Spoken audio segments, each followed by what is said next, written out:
Ezra Kabanatang 6 hanggang 8. Sa mga kabanatang ito, mababasa natin ang mga sumusunod. Muling natagpuan ang utos ni Haring Siro. Dumating si Ezra sa Jerusalem. Ang dokumentong ibinigay ni Artaxerxes kay Ezra. Ang mga bumalik mula sa Babylonia. Ezra Kabanatang 6. Muling natagpuan ang utos ni Haring Siro. Nagpalabas nga ng isang utos si Haring Dario na saliksikin ang mga kasulatan ng kaharian na nakatago sa Babylonia at sa lungsod ng Ekbatana sa palasyong nasa lalawigan ng Media. Natagpuan ang isang kasulatan na ganito ang nakasulat.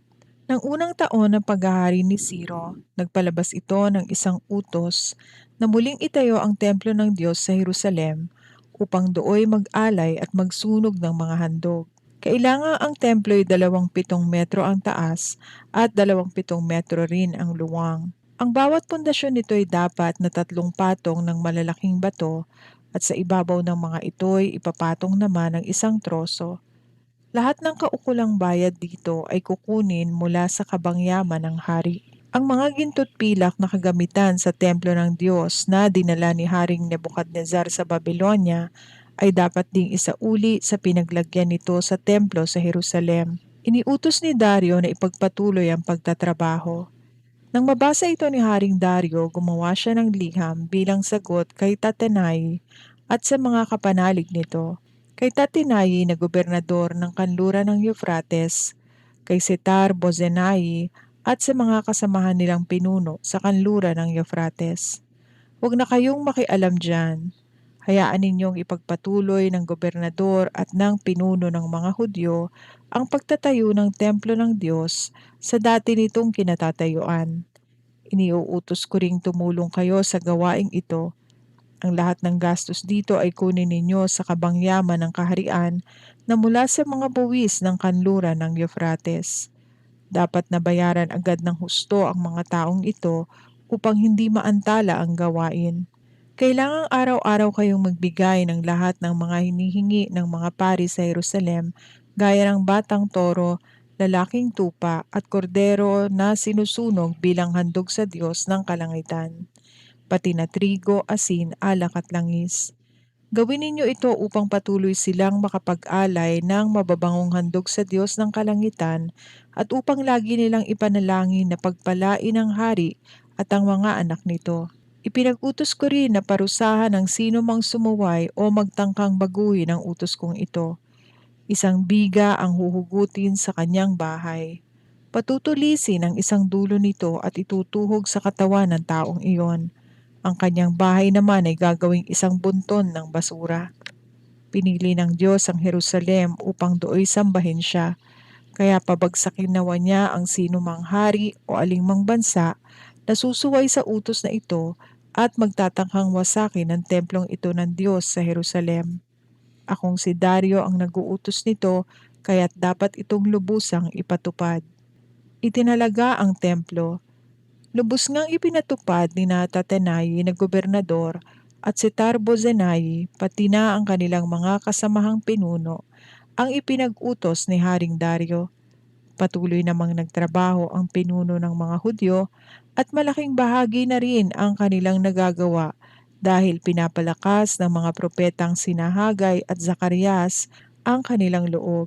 Tinapos nila ang pagtatayo ng templo ayon sa utos ng Diyos ng Israel at ipinatupad ni Ciro, Dario at Artaxerxes na magkakasunod na naging mga hari ng Persya.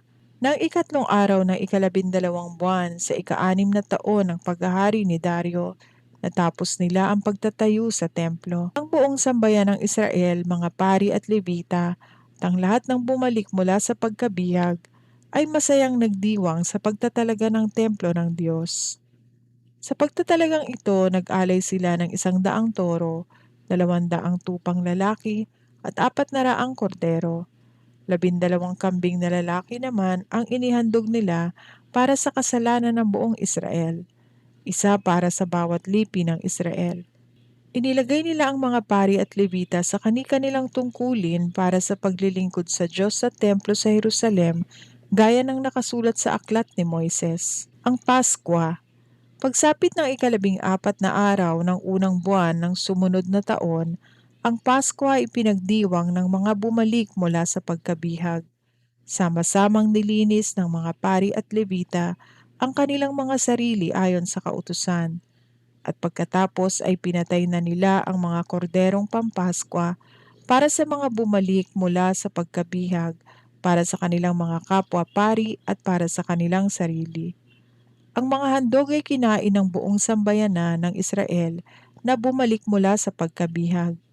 Kasalo nila ang lahat ng taong nakipagdiwang sa kanila, mga taong tumalikod na sa mga paganong gawain ng mga naninirahan sa lupaing iyon upang sambahin si Yahweh, ang Diyos ng Israel. Sa loob ng 7 araw ay masaya nilang ipinagdiwang ang pista ng tinapay na walang pampaalsa. Tumulong sa kanila ang hari sa pagpapatayo ng templo ng Diyos ng Israel. Punong-puno sila ng kagalakan dahil niloob ni Yahweh na magmalasakit sa kanila ang hari ng Assyria. Ezra, ikapitong kabanata. Dumating si Ezra sa Jerusalem. Makalipas ang ilang panahon nang si Artaxerxes, ang hari ng Persya, dumating mula sa Babylonia ang isang lalaking nagngangalang Ezra. Nagmula siya sa angkan ni Aaron dahil ang kanyang ama na si Serayas ay anak ni Azarias na anak ni Hilkias.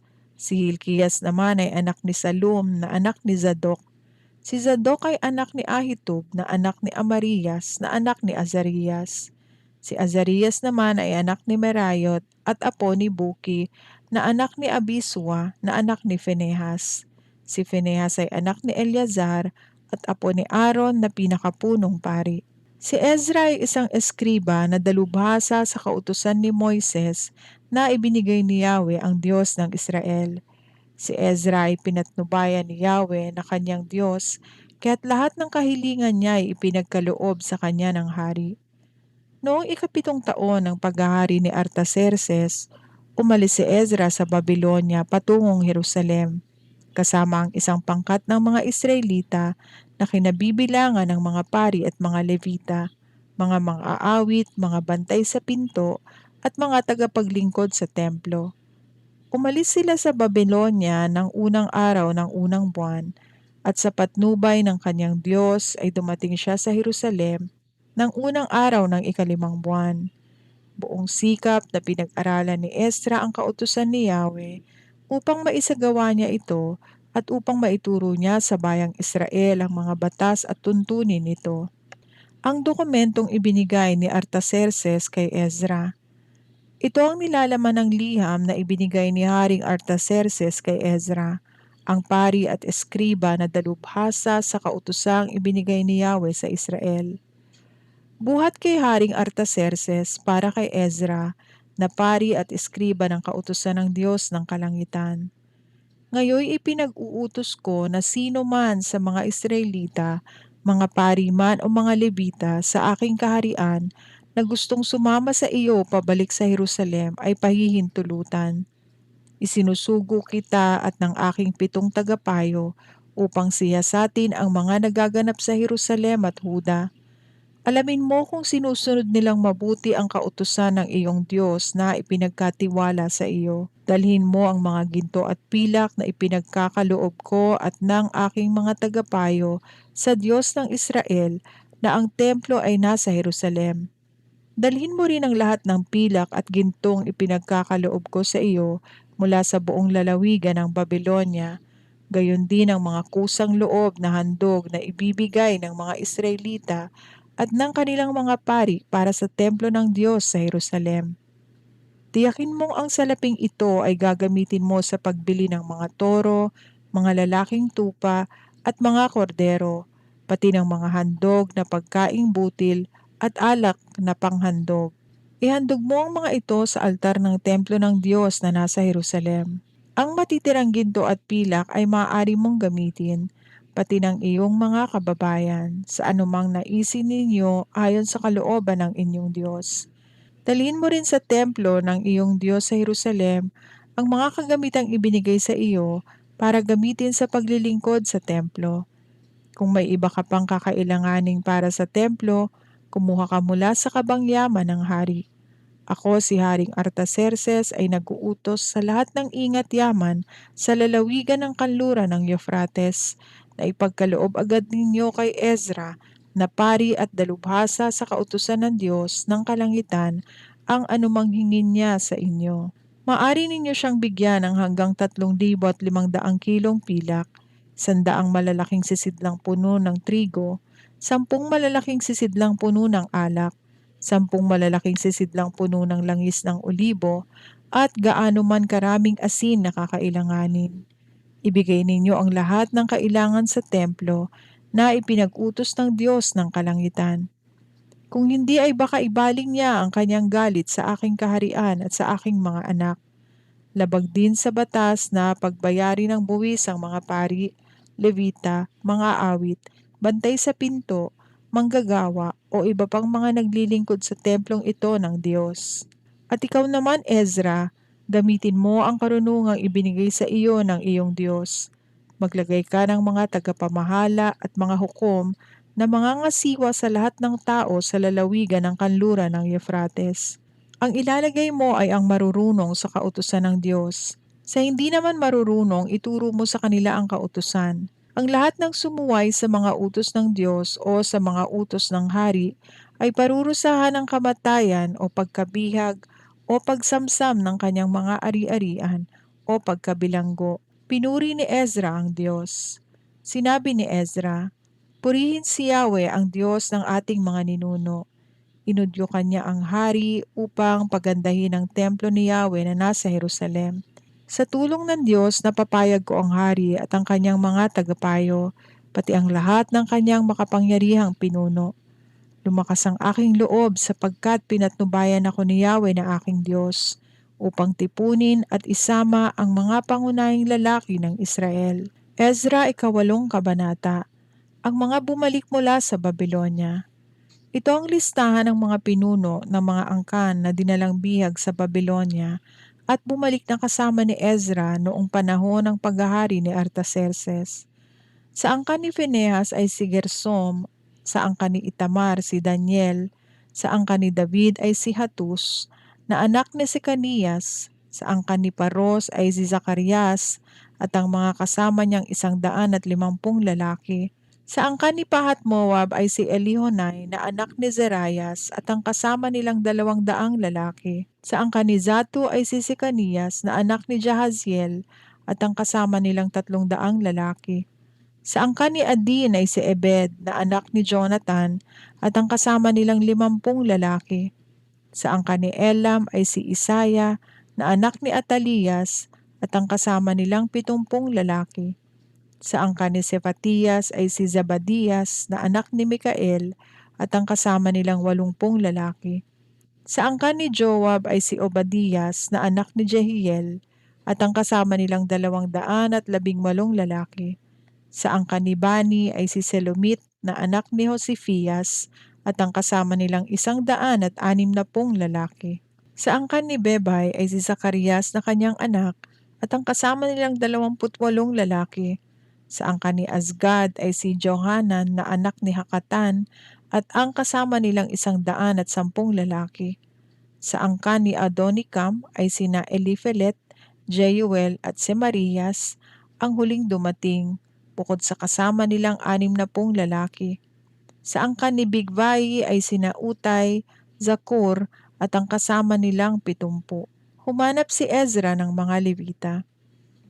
Sinabi ni Ezra, "Tinipon ko sila sa ilog na umaagos papuntang Ahava at 3 araw kaming tumigil doon. Nalaman ko roon na may mga pari sa grupo ngunit walang Levita. Dahil dito ipinatawag ko ang mga pinunong sina Eliezer, Ariel, Semaiyas, Elnatan, Harib, Elnatan, Natan, Zacarias at Mesulam at ang mga gurong sina Joyarib at Elnatan. Isinugo ko silang lahat kay Ido na pinuno ng Kasifia para hilingin sa kanya at sa kanyang mga kapanalig na manggagawa ng templo na magpadala ng mga taong maglilingkod sa templo ng Diyos. Sa tulong ng Diyos ay ipinadala nila sa amin si Serebias, isang matalinong lalaking Levita na mula sa angkan ni Mali. May mga kasama siyang anak at kapatid na ang kabuuang bilang ay 18. Ipinadala rin nila sina Hashabiah at Jesaias na nagmula sa angkan ni Merari. 20 kamag-anak naman ang kasama nito. Napadagdag pa sa kanila ang 220 trabahador ng templo na ang mga ninuno ay inatasan ni Haring David at ng kanyang mga opisyal upang tumulong sa mga Levita. Nakalista lahat ang kanilang mga pangalan. Pinangunahan ni Ezra ang mga tao sa pag-aayuno at pananalangin. Doon sa pampang ng ilog Ahava, sinabi ko sa buong grupo na kaming lahat ay mag-aayuno at maninikluhod sa harap ng aming Diyos upang hilingin sa Kanya na patnubayan kami at ingatan sa paglalakbay, pati na ang aming mga anak at mga ari-arian. Nahihiya akong humiling sa hari ng mga kawal na magbabantay sa amin laban sa mga kaaway habang kami naglalakbay, sapagkat nasabi ko na sa hari na pinapatnubayan ng aming Diyos ang lahat ng nagtitiwala sa Kanya. Napopoot siya at nagpaparusa sa mga nagtatakwil sa Kanya. Nag-ayuno nga kami at hiniling sa Diyos na naway ingatan kami at pinakinggan naman niya ang aming kahilingan. Ang mga handog para sa templo. Mula sa mga pangunahing pari ay pinili ko sina Serebias at Hashabias at 10 iba pa na pawang mga kamag-anak din nila. Pagkatapos ay tinimbang ko at ibinigay sa mga pari ang mga pilak, ginto at lalagyang ipinagkaloob ng hari at ng kanyang mga tagapayo at mga pinuno at ng buong Israel upang gamitin sa templo. Ang mga ibinigay ko sa kanila ay 22,750 kilong pilak, 100 sisidlang pilak na may bigat na 70 kilo, 3,500 kilong ginto, 20 mangkok na ginto na ang timbang ay 8 kilo at 4 na guhit, at 2 mangkok na yari sa pinong tanso na kasing halaga ng mga mangkok na ginto. Sinabi ko sa kanila, kayo'y banal sa harap ni Yahweh, ang Diyos ng inyong mga ninuno. Sagrado rin naman ang lahat ng pilak at gintong kagamitan na iniaalay kay Yahweh bilang mga kusang loob na handog. Ingatan ninyong mabuti ang mga ito hanggang sa makarating kayo sa templo sa silid ng mga pari, kung saan titimbangin ang mga ito sa harap ng mga punong pari, mga Levita at mga pinuno ng mga angkan ng Israel sa Jerusalem. Pinamahalaan nga ng mga pari at mga Levita ang mga ginto, ang mga pilak at ang mga lalagyan. Kinuha nila ang mga ito at dinala sa templo ng aming Diyos sa Jerusalem. Ang pagbalik sa Jerusalem. Umalis kami sa pangpang ng ilog Ahava at naglakbay patungong Jerusalem noong 12 araw ng unang buwan. Pinatnubayan kami ng aming Diyos at iningatan kami sa anumang pananalakay at pananambang ng mga kaaway. Pagdating namin sa Jerusalem, 3 araw kaming nagpahinga roon.